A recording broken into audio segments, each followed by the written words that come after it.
Hey, welcome to another episode of Chad's Beer Reviews. Continuing the VJCP style guidelines, we're on 19C American Brown Ale, and for that, I got one of the most popular, I think, is a Cigar City Maduro Brown Ale, made not too far from me.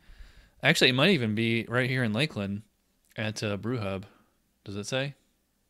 Doesn't say. All right. Anyway, so little bit of controversy on this beer because if you go on their website, twice they describe it as an English style brown ale or a Northern English style brown ale, but BJCP has it listed here as an American brown ale. So we'll get into the differences right now. All right, so overall impression: a malty but hoppy beer, frequently with chocolate and caramel flavors. The hop flavor and aroma complements and enhances the malt rather than clashing with it. And we go to comments, history, characteristics, ingredients, all that stuff. They talk about, the difference between a brown IPA and like an American brown ale. It's just basically American brown ale is hoppier, stronger, the early days of home brewing.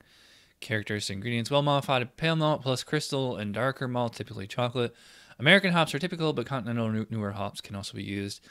Style comparison: more chocolate or caramel type flavors than American pale or amber ales, typically with less prominent bitterness in the balance. I don't know why they're comparing it to a pale or amber ale. You would never get a brown ale mixed up with those styles. Less bitterness, alcohol, and hop character than brown IPAs. More bitter and generally hoppier than English brown ales, with a richer malt presence, usually higher alcohol and American New World hop character. Then why do they say continental can also be used? I don't get that. So 20 to 30 IBUs, which is, that's not too hoppy. I mean, certainly not brown IPA territory. 18 to 35 SRM, then we got our commercial examples. Let's dive right in here. So, yeah, plenty of the darker malts. Has like a chocolatey malt, kind of crystal malt. Has a sweetness to it. And they do use some oatmeal in here, so I get a little bit of like the oatmeal kind of sweetness on here. It's not the same as like an oatmeal stout. It's missing that like super roasty character. There's nothing roasty about this at all. It's yeah, so it's kind of chocolate malt, not like chocolate candy. Just kind of like brown malt, slightly toasted, and I definitely get some American style hops in here. So a little piney or floral. I would not call it citrusy. I don't think citrus hops really work with a brown ale, American, British, or otherwise. So let's check the specs on aroma. Moderate malty sweet to malty rich aroma with chocolate, caramel, nutty, and or toasty qualities. All right, so check on most of those right there. Hop aroma is typically low to moderate, true, of almost any variety that complements the malt, true. Some interpretations of style may feature a stronger hop aroma, an American or New World hop character, citrusy, floral, chocolate, and or fresh dry hopped aroma. All are optional. Fruity esters are moderate to very low. The dark malt character is more robust than other brown ales, yet stops short of being overtly porter-like. True, this does not smell like a porter. The malt and hops are generally balanced. I'm going to say at least a 10. Maybe we'll come back and bump that to 11 or something, but I mean, it's right there for the style. I don't think it's like wonderfully, magically delicious smelling, but it is pretty nice smelling. So let's go to the appearance. So obviously brown ale, brown. I mean, it might look black on camera. Get my card out here. I mean, I'm going to go by the kind of lighter color down here. So I'd say it's like 17 to 22 SRM, and it is clear. Check specs on this. Appearance: light to very dark brown color, clear, low to moderate off-white to light tan head. Yep, and it's yeah, like a light tan soapy foam. Kind of disappointed that it didn't stick around, but it doesn't say that it has to. So full 3 out of 3 on appearance there. Flavor. Here comes the best part. Cheers. All right, so there's a lot going on here. It's sweet, it's bitter. Got that nice kind of crunchy.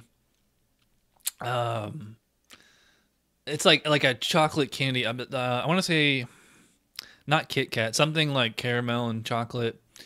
Toblerone maybe. So up front, like, and there's oatmeal in here too, like I said, so it's a little sweeter than most Americans, but it's also, like the spec said, more hoppy than the British style. So yeah, the first thing I get was kind of the oatmeal sweetness, almost like a soda kind of taste to it. like a little bit of like a milk chocolate kind of flavor in the background, almost like a, you notice it's almost like a cereal kind of taste.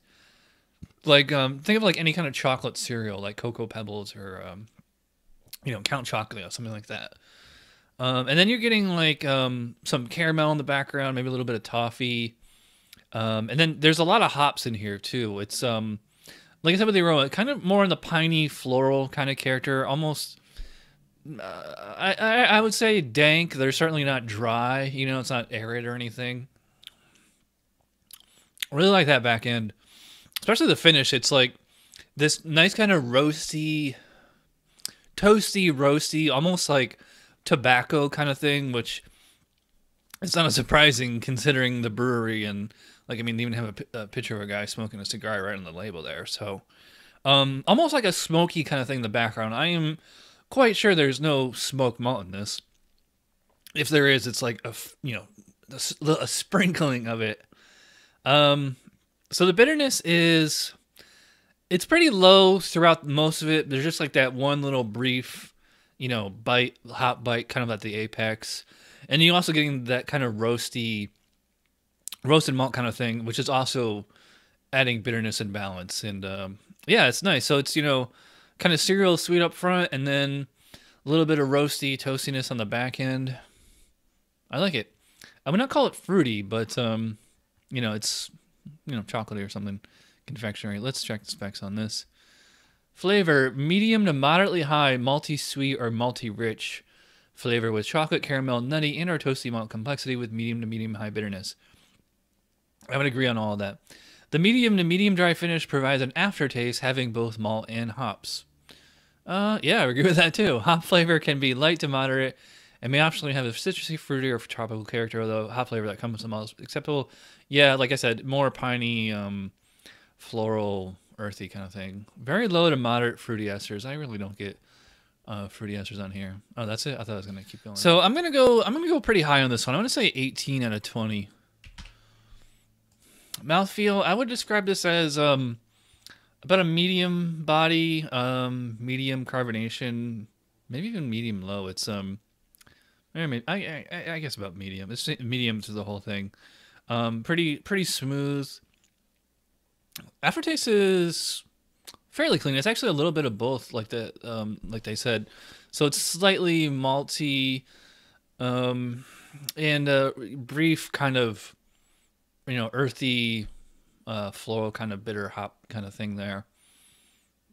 5.5 ABV. It feels a little bit lighter than that. It feels more like a 4 point something. Definitely sessionable beer, but I think it's also strong enough that this could stand up to a meal or a cigar. Let's check the specs on mouthfeel. Medium to medium full body. More bitter versions may have a dry, resiny impression. Moderate to moderately high carbonation. Yeah, so medium body, moderate carbonation, true.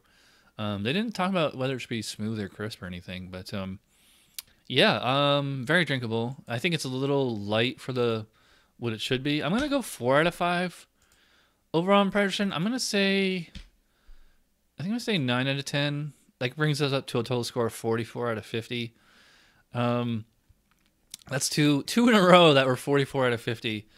I don't know. I feel like, is this a really good brown ale? Yes. Is it absolutely to spec? I think there's kind of a gray area there. But like I said, I would love to do a side-by-side with a British to really compare. But as far as what the specs are saying, this seems to be there. So yeah, 44 out of 50, 9 out of 10 for me. Personally, I think it's about a 8 maybe. But this would be a good go-to brown ale. Plus, it's cheap and it comes in cans. So what else can you ask for? So thanks for watching. I will see you guys next time. Cheers.